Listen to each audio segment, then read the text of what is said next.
been watching you, and you watching me. My dear Miss Everdeen, make no mistake. The game is coming to its end.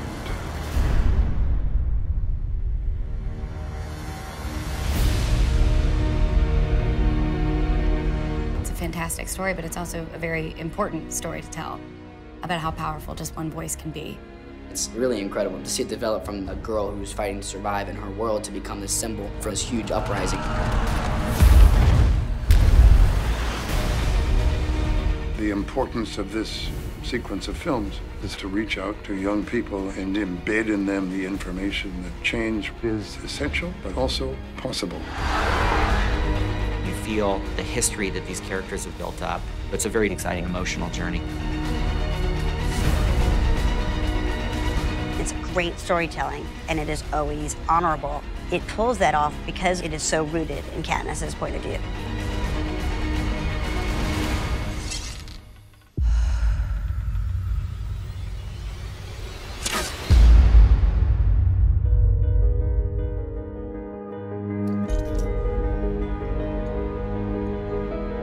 How much? You keep it. It's yours. Thank you.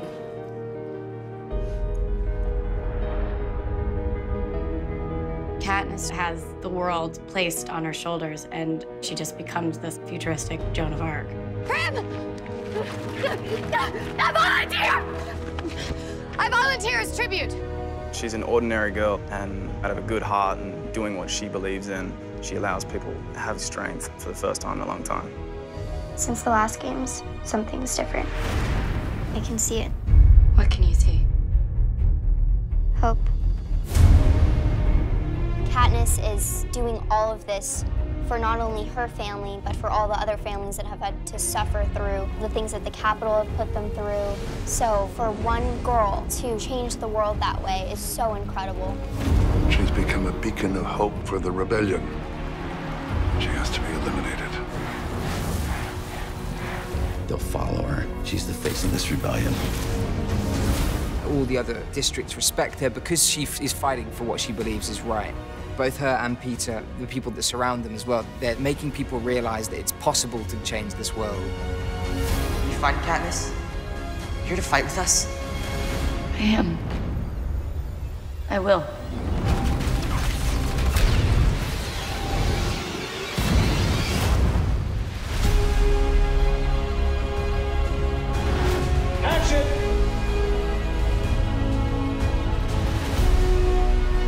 Production was enormous, but the world we wanted to build was enormous.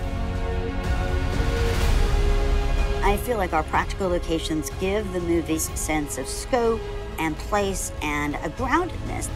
We don't want this to feel like some future you can't imagine. This ought to feel like who we might become.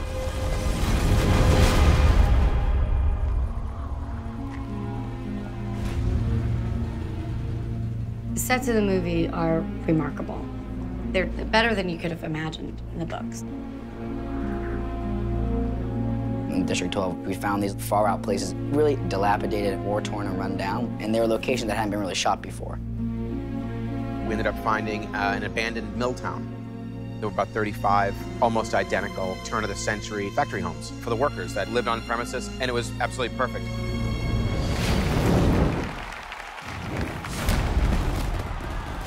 Breathe it all in, children. This is all for you.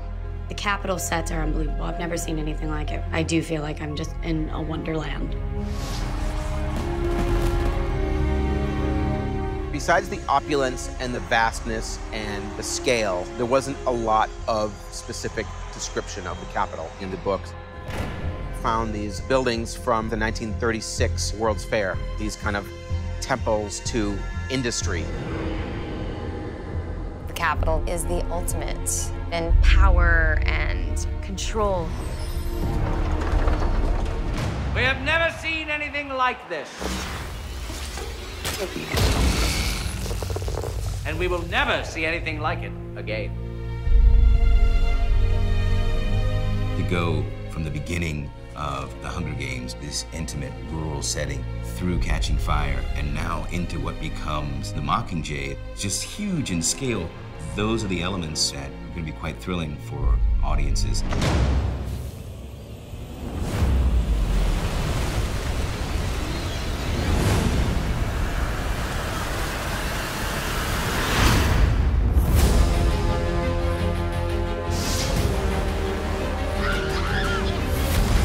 Even though you have a fantastical world, we're trying to ground it, to base it in reality. When we're designing the action for these sequences, we're trying to steer more towards realism. Very believable, very gritty. There's a lot of excitement. For Liam, for Josh, for Jennifer, for Sam. They've had action throughout all these films, but this was the culmination of all that we've done before. It's their shining moment. It's kind of like athletes who know each other. You get to play as a team together, and it really adds even more to the intensity of what's at stake here.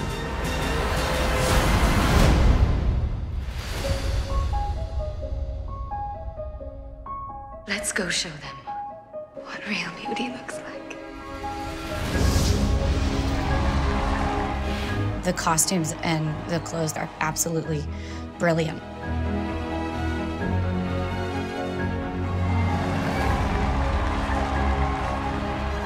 They have that sense of rebellion about them.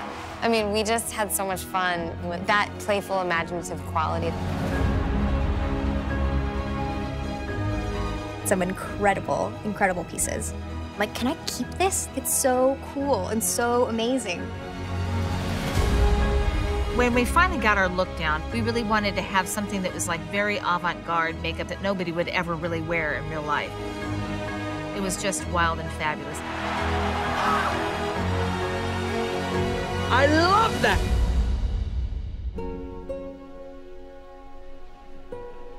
Katniss, if you die, and I live, I'd have nothing. Nobody needs me. I need you.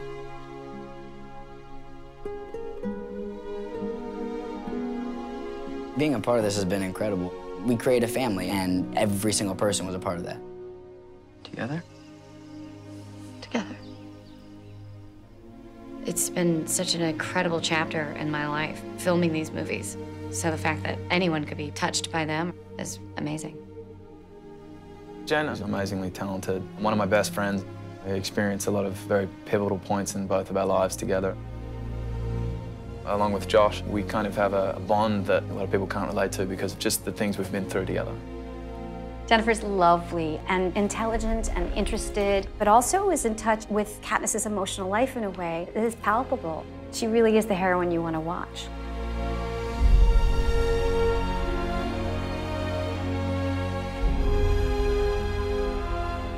Everyone's very supportive, everyone's very grounded, everyone's very real. To have been a part of that and to kind of experience that with the fans as a fan, I think that will live on forever. I don't think you know how important you are to them.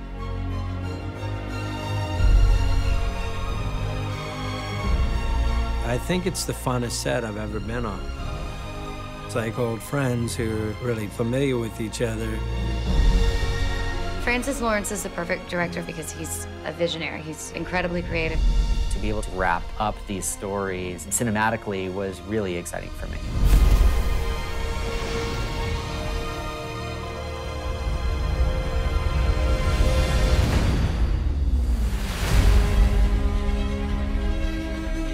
Our moment has arrived.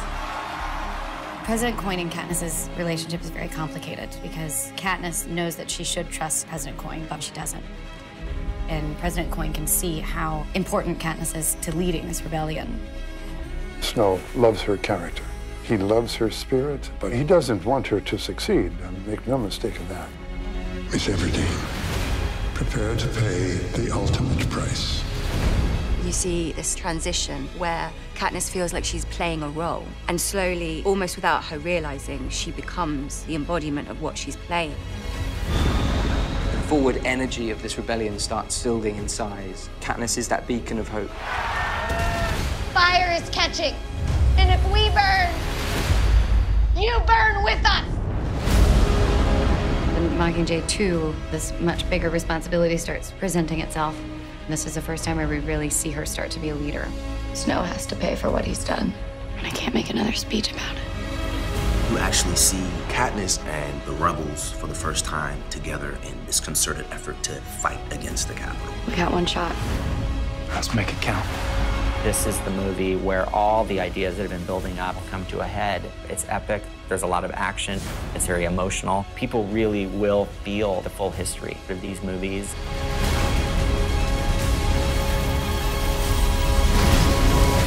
Ladies and gentlemen, welcome to the 76th Hunger Games. One person can change the world. It's so exciting. It's a thrilling ride, start to finish. In this final chapter, it all comes to a clash. There's so many little twists and turns, and as an audience member, I think you can look forward to a story that'll keep you on the edge of your seat. All the stories have led to this moment, to get in there and make a difference. Our lives were never ours. They belong to Snow, and our deaths do too. But if you end all of this, Katniss, all those deaths, they mean something.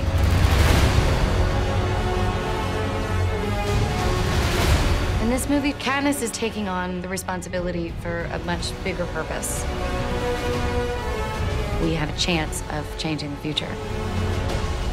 Tonight, turn your weapons to the Capitol. Turn your weapons to Snow.